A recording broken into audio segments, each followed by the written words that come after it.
That was very cool. I was gonna say, let's see if there's an isolated vocal on this. Right.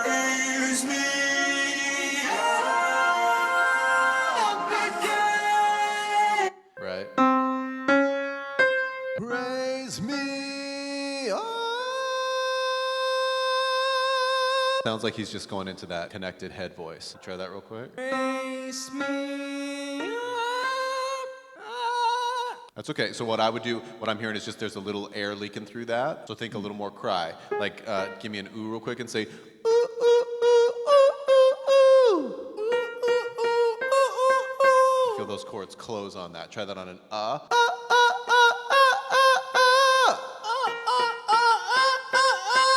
Now we're not going to slam the glottal, but I kind of want to feel those chords close thickly.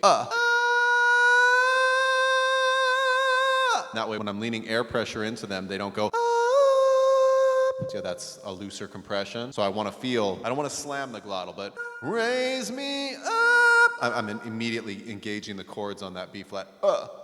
Raise me up.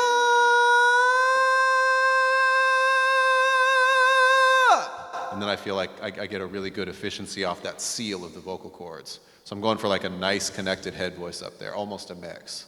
Can you try that real quick? Use the glottal on to gently close the chords. Okay. 2, 3, 4. Raise me up again. Yeah, okay. Yeah.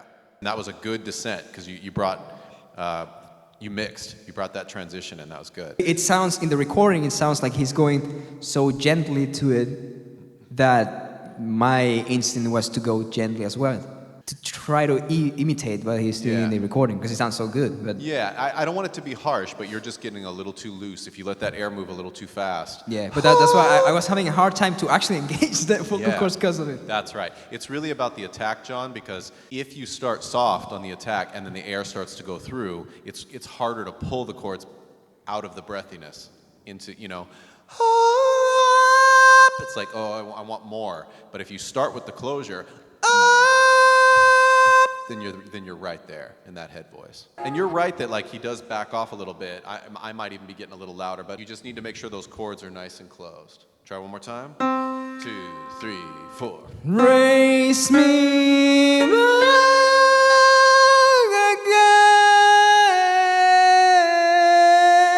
again. Yeah. Like I was hoping that we would get to hear the real voice. So someone did the great job of removing the lead vocal from the band, but you still hear all that. It's covered in the production.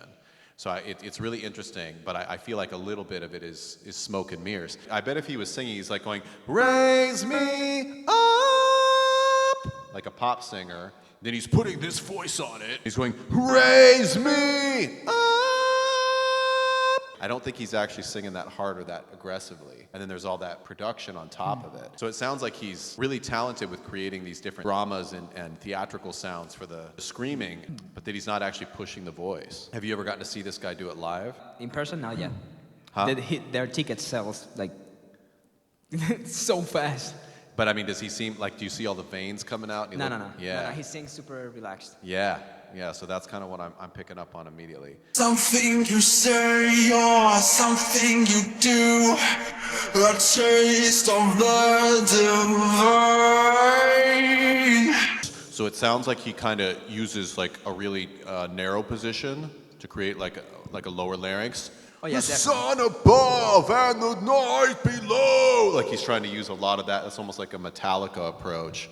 So that's giving him a really low larynx. And again, a lot more pharyngeal space. Hey, and he's doing his words like that. And then he's using a lot of exclamations like, almost like Michael Jackson on the mic. So I can really hear every time he inhales and every time he exhales. And then it sounds like he's over-pronouncing the voice. But again, all microphone technique, but creating some of those deep vowel sounds. Can you hear that a little bit? Yeah, definitely. And then probably widening a little bit when he wants to go like, hi again! So really dramatic changes in the mouth that are creating some brighter and darker colors. Raise me See right there, like he's going dark, dark, bright. Can you try that real quick? Don't sing any different, but just really exaggerate your face. Go, raise me up! Raise me up! That's what it sounded like he did. I can't see his face, but it just sounds like he went from like a really vertical space to like a much wider embouchure on that top note. It's not necessary, but it makes the voice sound extra dark and then extra bright.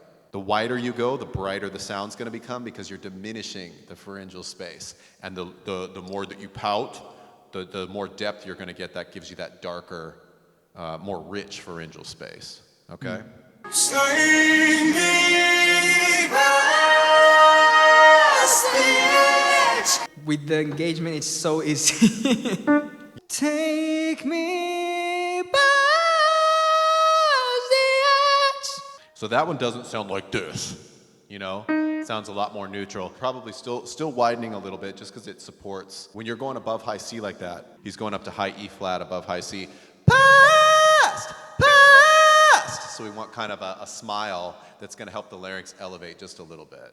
Just try the top real quick. That's the way, yeah.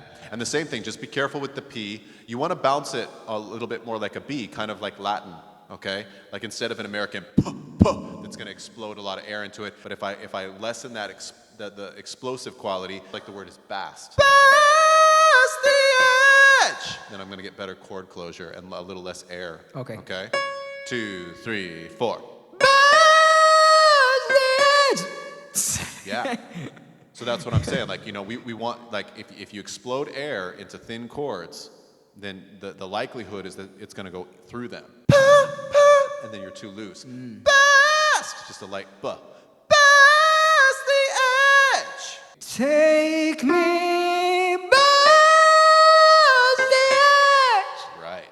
That's what he's doing. And then comes the screaming. Okay, I want to hear that. Let's hear it.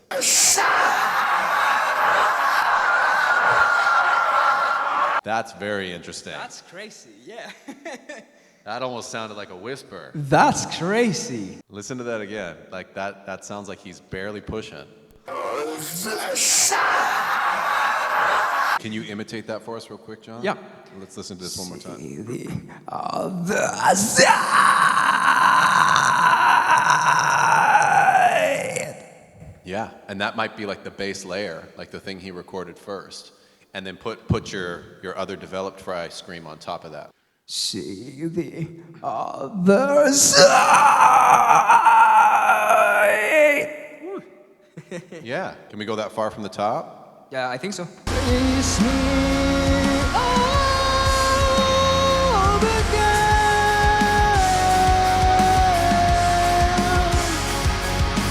Take me back. I want to feel the other side.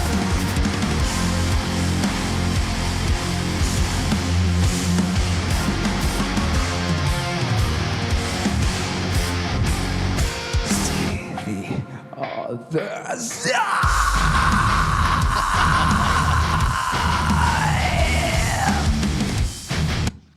Sing the beginning for me real quick. I got a river running right into you. I got a blood trail red in the blue. Something you say or something you do. A taste of the divine. You got my body, flesh and bone, yeah. The sky above, the earth below. Raise me up again.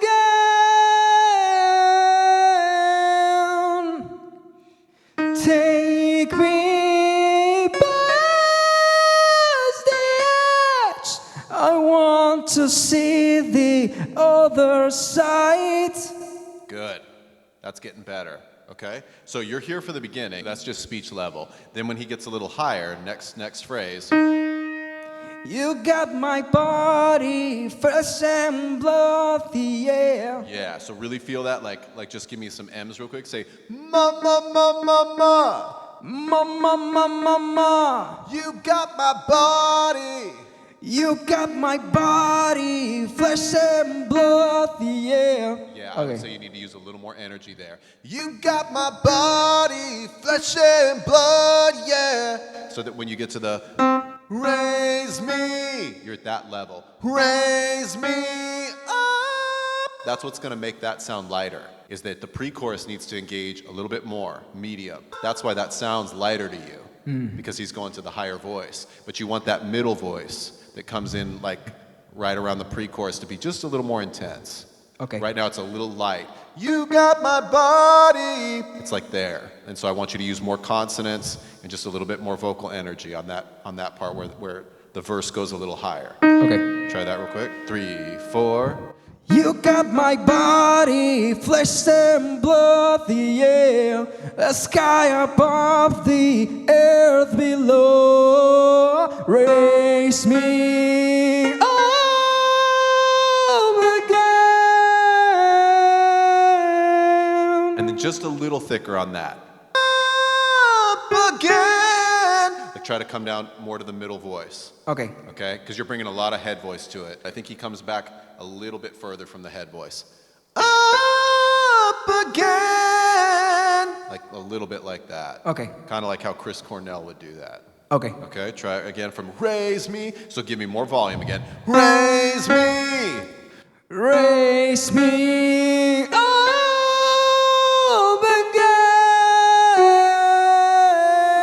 I like that better. Okay. And then keep going. Good. And stay in that level. Take me past the edge. That's what I'm saying. So the top should always feel like it's a little less, but then I want you to come back to medium. And then when you're in that lower place, that's the biggest sound. So if this was like, it shouldn't be your max, but if this was like mezzo forte, you got my body, then this should be like piano, up. And then when you come to the middle, again, that'd be like mezzo piano, you know, medium soft. Okay. Does that make sense? Yeah, yeah. That's great. Try that one more time. I won't stop you, but try from like the... You got my body, flesh and blood, yeah. The sky above, the earth below. Raise me up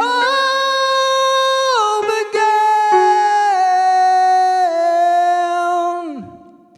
Take me past the edge. I want to see the other side. Good though. I have to get rid of the side. Yeah, I have the to stop that. diphthong. You said that in a class, and since then I realized that I do that a lot. Like, Well, I got to tell you, sometimes these guys do that. So you might want to listen. I mean, because sometimes the rule is don't do that. Okay? But that rule gets broken a lot in rock, in heavy metal, in even in R&B. Like Rihanna does that too. So Saeed, but if you're going to do it, you just got to get comfortable with the vowel change. So you can try it. Go like, I want to see the other side. And stay on the ah vowel.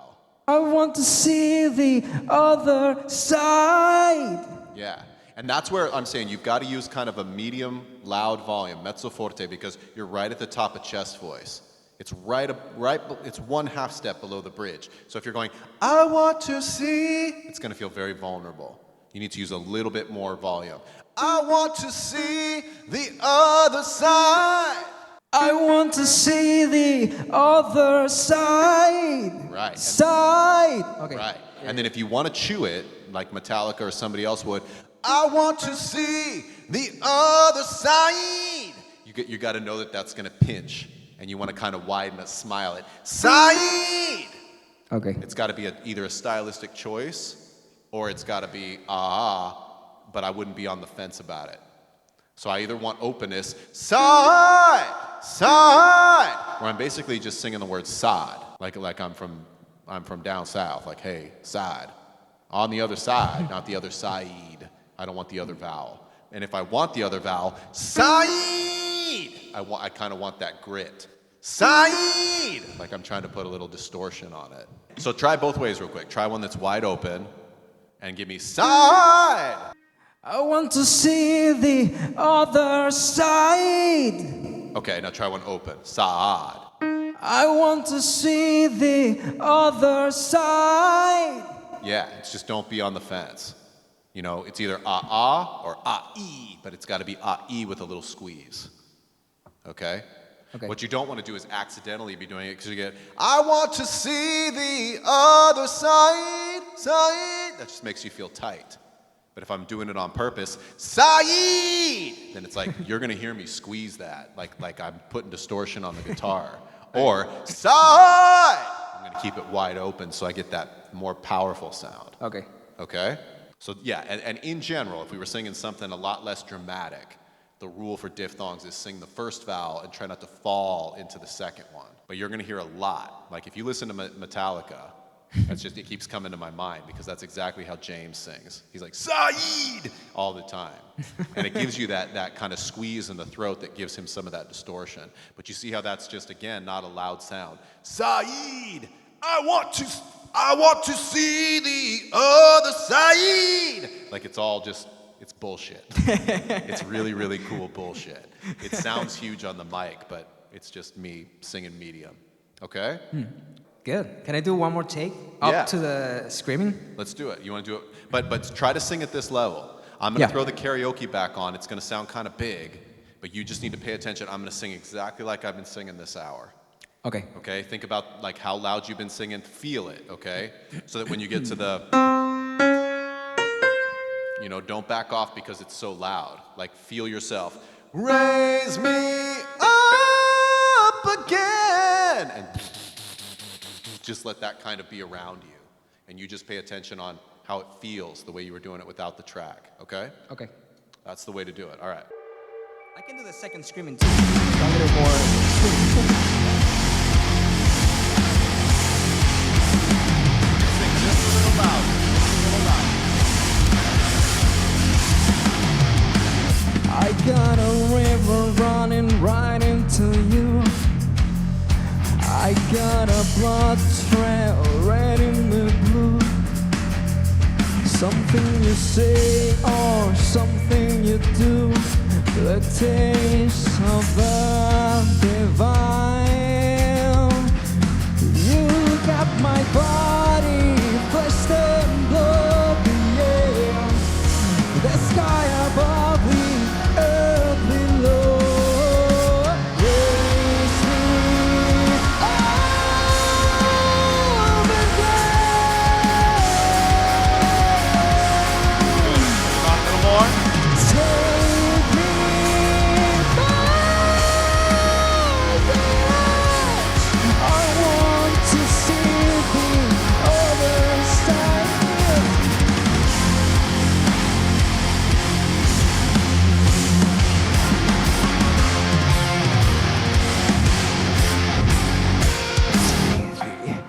Other side.